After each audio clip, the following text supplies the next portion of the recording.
विधानसभा चुनावों के लिए कांग्रेस के वरिष्ठ पर्यवेक्षक और राजस्थान के पूर्व मुख्यमंत्री अशोक गहलोत ने राज्य में मौजूदा सरकार के प्रति जनता में असंतोष होने का दावा किया है, जो आगामी चुनावों में कांग्रेस को लाभ पहुंचा सकता है। गहलोत ने विश्वास जताया है कि कांग्रेस और उसके सहयोगी अघाड़ी गठबंधन को इस बार चुनावों में बेहतर प्रदर्शन करने का मौका मिलेगा।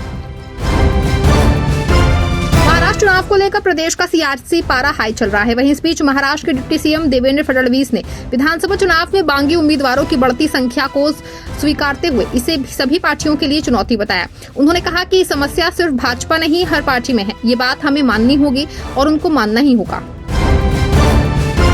मध्य प्रदेश के स्थापना दिवस पर मुख्यमंत्री मोहन यादव ने बोलते हुए कहा कि यशस्वी प्रधानमंत्री के नेतृत्व में देश जिस प्रकार से प्रगति कर रहा है, उसी प्रकार से मध्य प्रदेश ने एक अपनी अलग पहचान बनाई है। उन्होंने कहा कि यहाँ सभी क्षेत्रों में संभावना बन रही है, सरकार सभी को प्रोत्साहन दे रही है। कर्नाटक के मंत्री प्रियांक खड़गे ने पिछले 11 वर्षों में राज्य के साथ केंद्र के व्यवहार की निंदा की है और कहा कि प्रस्तावित परिसीमन प्रक्रिया से दक्षिण भारत विशेषकर कर्नाटक को नुकसान होगा। उन्होंने दृढ़तापूर्वक कहा कि कांग्रेस परिसीमन प्रक्रिया का बड़ा कड़ा जो है वो विरोध करती है। प्रियांक खड़गे ने कहा कि पिछले 11 वर्षों में कर्नाटक में केंद्र सरकार द्वारा बहुत कम बदलाव किए गए हैं और इसे ठीक करने की जरूरत है। भारतीय जनता पार्टी के वरिष्ठ नेता और जम्मू कश्मीर के नगरोटा विधानसभा क्षेत्र से मौजूदा विधायक देवेंद्र सिंह राणा का आकस्मिक निधन हो गया। उनकी मृत्यु पर जम्मू कश्मीर भाजपा के प्रदेश अध्यक्ष रविंदर रैना और दूसरे बड़े नेताओं ने अपनी भावभीनी श्रद्धांजलि अर्पित की। इस दुखद मौके पर शामिल लोगों ने उनके द्वारा जनता की उन्नति के लिए कार्यों को याद करते हुए गहरी संवेदना व्यक्त की।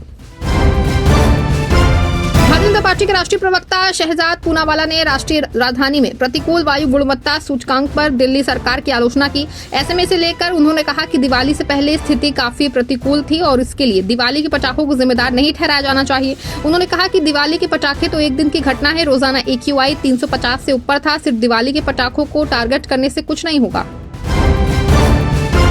यूपी के सीएम योगी आदित्यनाथ ने गोरखपुर के गोरखनाथ मंदिर में जनता प्रदर्शन कार्यक्रम आयोजित किया। इस दौरान अपनी समस्या लेकर सीएम योगी के पास पहुंचे लोगों की कतार काफी लंबी दिखी। इसके बावजूद मुख्यमंत्री ने हर एक के पास पहुंचकर उनकी समस्या सुनी और उनके तुरंत निदान के लिए अधिकारियों को निर्देश दिया, जो लोग इस जनता दर्शन में शामिल हुए थे।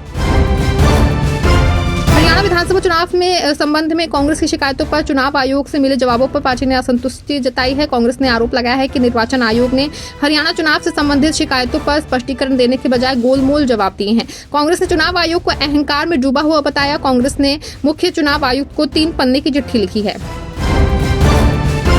महाराष्ट्र में मुंबादेवी विधानसभा से शिवसेना के उम्मीदवार साइना चुडासमा मुनोत ने अरविंद सावंत के इंपोर्टेड माल वाले बयान पर पलटवार किया। साइना ने दक्षिणी मुंबई के सांसद और शिवसेना के नेता अरविंद सावंत पर पलटवार करते हुए एक पोस्ट एक्स पे लिखा है कि महिला हूं, माल नहीं। उन्होंने कहा कि ये वही अरविंद सावंत हैं जिनके लिए साल 2014 और साल 2019 में हमने प्रचार किया।